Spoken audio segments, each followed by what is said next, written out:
Ladies and gentlemen, welcome to the Rogers Kakasungura YouTube channel. In the morning, I did a video explaining to you why personally I believe that Kipchumba Murkomen does not fit the Ministry of Interior. In fact, he can do better in the Ministry of Sports and Culture because that is where he fits. The Ministry of Interior is a very sensitive ministry that requires people to take caution, requires people censor their speeches, requires people who are serious about work. Now, some members of parliament from the DCP party, as we all know, the DCP party is allied to the former president, Rigathi Gachagua. And Gachagua is gaining force and momentum, not only from Gachagua's camp, but even from the UDA party. There are members of parliament who feel that Kipchumba Murkomen is unfit.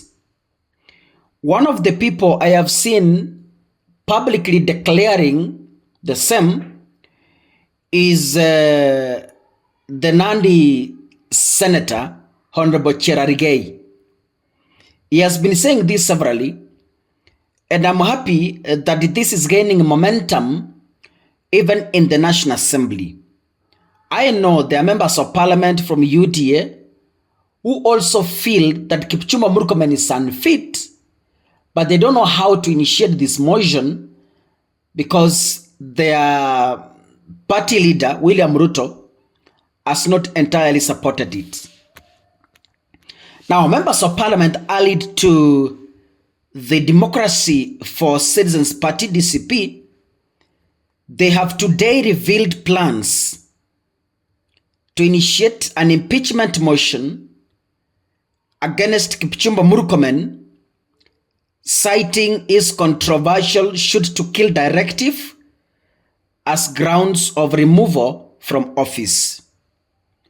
Those of you who follow me, you remember me telling you in the morning that finally Murkomen is going to take personal responsibility from those remarks. He can clarify them as many times he wants. But I thank God because the media was present, the utterances were recorded, and they were as clear as he said them. Mukiona mutu yeyote karibu na police station, piga ye risasi. Mutu yeyote. So there is no amount of explanation that is going to save Kipchumba Murkomen from this wrath. The Manyata MP Gitonga Mukunji today made the announcement during a prayer and fundraising event for the Akurino faithfuls that was held at Embu University grounds on Saturday.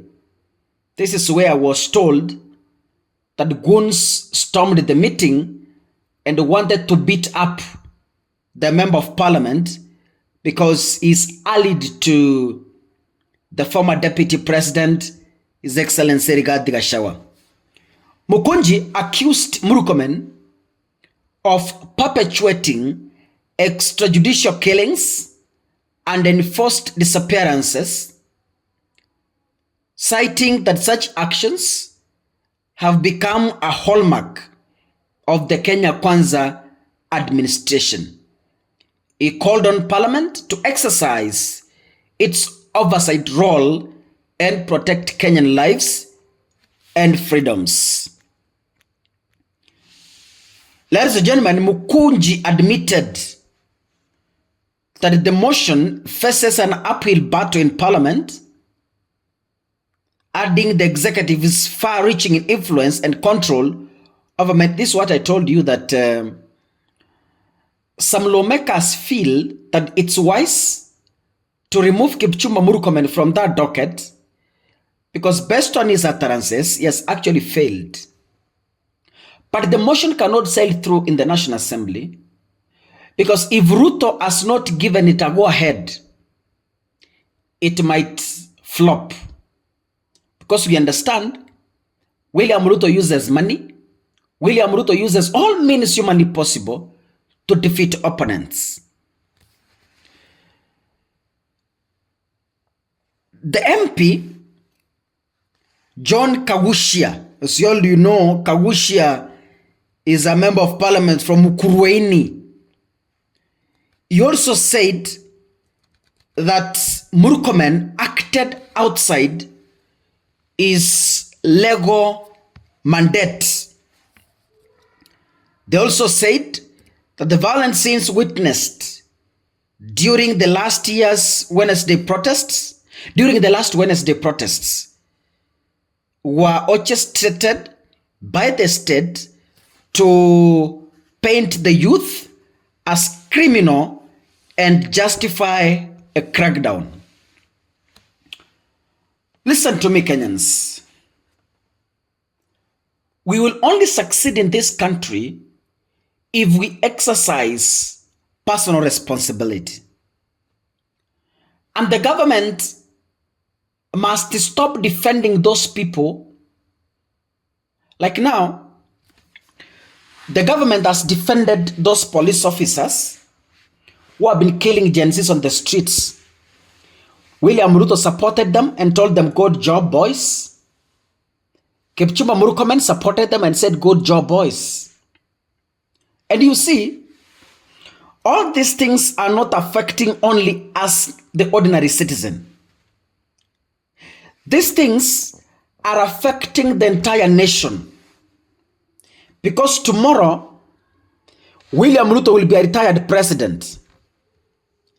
Tomorrow, Murkomen will become an ordinary citizen without even security. Because you never know the president who is going to take over power, whether he will have goodwill with the Kenya Kwanza government or is going to jail those criminals, all of them. So what am I trying to say? It is us Kenyans to take a responsibility and make sure that in 2027, we are making the change that we've been yearning for. The best way is to register in good numbers. The Gen Zs must register in good numbers so that come 2027, tufanye ile kitu. The Constitution says power belongs to the people. The people shall, mandatory, or the people may exercise their powers. And once we decide to exercise our powers as citizens, you know the results. So we are waiting to see Kipchumba Murkomen's impeachment, if at all it's going to gain momentum and become a topic of discussion in the National Assembly. God bless you. See you in the next episode. Asanteni sana.